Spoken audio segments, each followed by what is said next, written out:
They say you can't change the weather, but we already have. And if we can change it for the worse, we can change it for the better. You may already know a lot about climate change, but you may be surprised. Listen to this 2-hour special on the climate opportunity, which is about helping our planet while improving our lives. And you may discover that there's a lot that you don't know about. I thought I knew something about climate change until I put together this panel, which, by the way, I co-hosted with Dr. Grant Dean. And what I discovered by putting together this panel and by hosting this program was that there are solutions to the climate problem.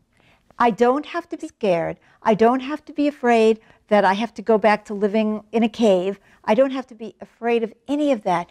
There are actual viable solutions right here, right now, and I want to know why I didn't know about those solutions and why I didn't have that feeling of hope before. But I've got it now, and I want to share it with you.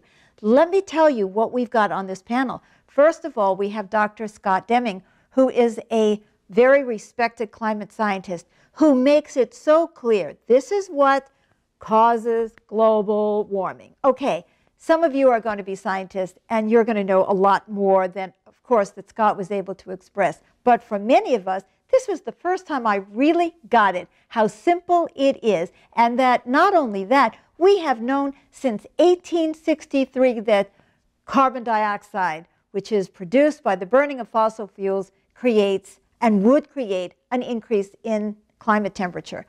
We've known it since 1863. How come I didn't know that?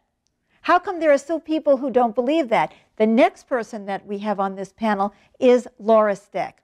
Believe it or not, she's a chef. What does a chef have to do with climate change? Everything. Laura tells us 6 ways that we change the planet by the way we eat, by the way we shop, by the way we treat the land. She's incredible, and she's telling us that we can improve our health by creating a more healthy way of eating and cooking and shopping. It's going to help our planet. It's going to help our lives. How come I didn't know about that? I've been eating organic food. I didn't know that eating organic food, for example, is good for the climate. That's just one of the little tidbits that I found out from Laura. Then we have Peter Sinclair. Well, this was a mind-blowing explanation that he gave us about where we are with the power revolution. I kept thinking that we were years away from the technological advances we needed in order to solve the problem of the burning of fossil fuel. Well, it's not years away, it's now. We have the technology. In fact, it turns out that in Germany, they're way ahead of us using solar and wind power, that the entire power industry is aware, and they are having to get on board because of this solar revolution. But there are solutions, and they are feasible, and they are economically feasible, and they are now. And the final person we have on this panel is Kelsey Worth. And she will speak to your heart because she is concerned about the planet that we are living our children. You know, are they going to have these beautiful trees and coral reefs, and what are we leaving to our children? And she talks about organizing. And this is very important because what we need to do is find out why we are not confronting global warming as a society, as a community, as individuals, and as our world. When the solutions are there, why are we still in the dark about the solutions that are already available? Why are we still blinded, and many of us feeling, as I felt before this show, kind of desperate, feeling defeated, not knowing what to do? Guys, I want to tell you one thing. Over 400,000 people marched in New York City in the fall of 2014. You probably know that already. Many of you may also know that polls have been taken where people are willing to spend more for clean energy. There are polls that have been taken that people have a tremendous concern about climate change.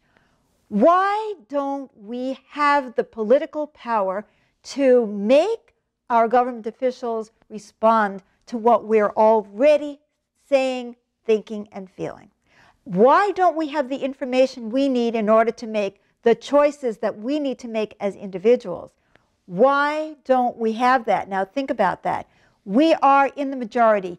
If you care about your health, if you care about the well-being of the planet, of the animals, of all of nature, if you care about what we are leaving to our children, listen to this 2-hour special, which is being hosted on Inside Out at voiceamerica.com. Listen, learn, and act. It's not too late to stop global warming, but it's not a moment too soon.